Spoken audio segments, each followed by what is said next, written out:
Good morning, students. Myself, Dr. Indresh Kumar, working as a PGT chemistry lecturer in Surya School, Rewadi.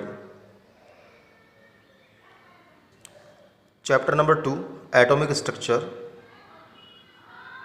for 11th class. Let us start. Today's topic is atomic model. First one model is Thomson model of atom. Thompson model of atom. बेटा ये तो diagram आप देख रहे हैं, इसके अंदर ये जो नेगेटिव चार्ज आपको नज़र आ रहा है, ये किसको शो कर रहे हैं? इलेक्ट्रॉन शो कर रहे हैं। और बाकी जो वैकेंट पार्ट आपको नज़र आ रहा है सारा, ये क्या है? Sphere of positive charge.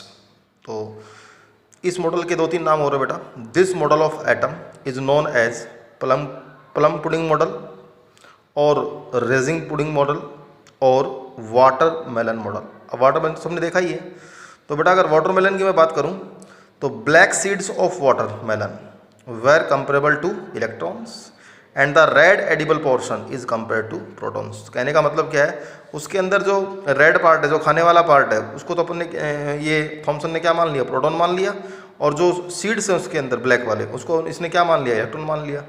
तो बताओ कौन सा पार्ट ज़्यादा हुआ? प्रोटॉन पार्ट ज़्यादा हुआ। तो इसको अदर वर्ड्स के अंदर अपन ऐसे बोल दें, in other words an atom consists of a uniform sphere of positive charge in which the electron are distributed more or less uniformly। Electron मोर भी हो सकते हैं और लेस यूनिफॉर्मली। तो बेटा ये फर्स्ट मॉडल था। अच्छा जी, अब इस मॉडल के ड्रॉबैक्स क्या हैं? ये किस किस चीज़ को नहीं बता पाया? It is a static model है ये। It does not reflect the movement of electron.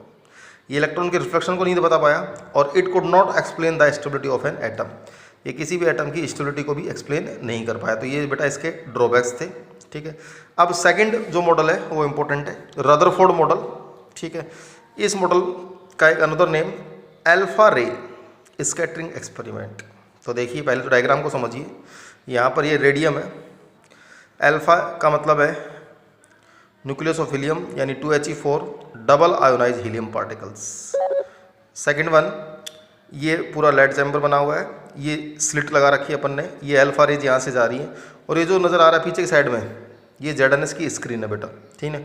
बीच में ये थिन की गोल्ड फॉइल अपन ने लगा रखी है। तो इस तरीके से अल्फा रेज यहाँ पर स्कैटर्ड हो रही है और कुछ अल्फा रेज सीधे निकल रही हैं और उनमें से बहुत कम ना के बराबर वापस हुई हैं। ठीक है। तो इस रदरफोर्ड साइंटिस्ट ने इस पर क्या एक्सपेरिमेंट किया? पहले तो क्या ऑब्जर्व किया इस एक्सपेरिमेंट थ्रू? ये देखिए, most of the alpha particles went straight without suffering any deflection। बहुत सारे अल्फा पार्टिकल्स तो बिल्कुल सीधे निकल गए।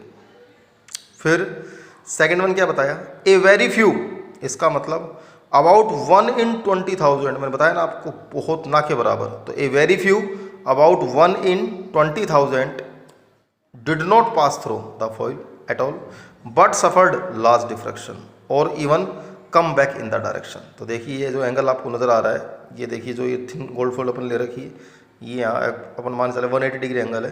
तो यहाँ पर इससे ये क्या हो गई? मैंने बताया आपको 20,000 मीन्स कोई एक। ठीक है। वापस क्या हो गई?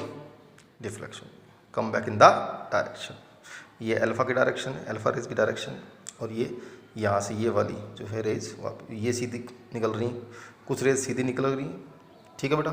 तो ये तो इसका ऑब्जर्वेशन था। अब ये जो अपन ने एक्सपेरिमेंट रदरफोर्ड ने किया, इसका क्या कंक्लूजन निकला? तो इस कंक्लूजन को देखते हैं अपन। ठीक है।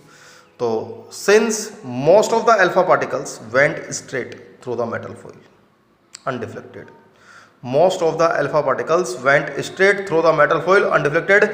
इसका मतलब क्या हुआ? It means that there must be very large empty space within the atom. इसने क्या बताया? बहुत ज़्यादा स्पेस एम्प्टी खाली है किसके अंदर? एटम के अंदर। Clear? Second point, since few of alpha particles were deflected from their original path through moderate angles, आ गया, it was concluded that whole of the charge is concentrated and the space occupied by the charge is very small in the atom. तो ये second point important है, ध्यान रखना। Third, extra nuclear part in which electrons are present. तो एक तरीके से उसी को मॉडिफाइड किया, लेकिन इसने एक्सपेरिमेंट जो किया वो अल्फा रेज को लेके किया। अब बेटा इसके ड्रॉबैक्स क्या क्या हैं? भाई इलेक्ट्रॉन्स कंटिन्यू मूवमेंट है, तो this theory could not explain the stability. ये थ्योरी भी बेटा किसको नहीं बता पाई? स्टेबिलिटी ऑफ एटम को नहीं बता पाई। ठीक है। और सेकंड वन, जब ये कंटिन्यूस, देखो ये पॉजिटिव चार्ज है, ये न्यूक्लियस है और ये इलेक्ट्रॉन्स का मूवमेंट है ये। ठीक है। तो the loss of energy by electron, भाई मूवमेंट का energy is not continue in an atom, ये कंटिन्यूस नहीं हो सकती, ये इसके ड्रॉबैक्स हैं। ठीक है। तो बेटा ये रदरफोर्ड मॉडल हुआ। ठीक है।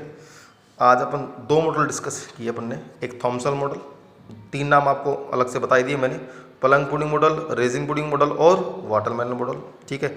इसी तरीके से सेकंड वन जो है रदरफोर्ड मॉडल है, ये क्या है? अल्फा रे स्कैटरिंग एक्सपेरिमेंट। ठीक है। तो एटॉमिक स्ट्रक्चर जो सेकंड चैप्टर अपन स्टार्ट कर चुके हैं, इस चैप्टर में पहले भी अपन ने कुछ इंपॉर्टेंट इसी जनरल कंसेप्ट अपन ने डिस्कस कर लिए हैं, जो आप लोगों ने शायद नोटबुक में नोट भी कर ली होगी। आइसोबार क्या होता है, आइसोटोन्स क्या होते हैं, आइसोटॉप्स क्या होते हैं, ठीक है, आइसोडाइफर्स क्या होते हैं, ठीक है, इसके बाद एटॉमिक नंबर क्या है, मास नंबर क्या है। और लास्ट सैटरडे वाली क्लास में मैंने आपको जो फंडामेंटल पार्टिकल्स हैं, सब एटॉमिक पार्टिकल्स हैं, और कैथोड रेज का ओरिजिन, एनोड रेज, ठीक है, और न्यूट्रॉन, ये 3 पॉइंट अपन पहले ऑलरेडी डिस्कस कर चुके हैं। तो बेटा आज आप फिर नोटबुक के अंदर ये दोनों मॉडल को नोट कर लेना। ठीक है। क्योंकि कल से अपन हो सकता है इंपॉर्टेंट पॉइंट के साथ साथ न्यूमेरिकल भी इस चैप्टर के अपन स्टार्ट करें। ओके बेटा, थैंक यू।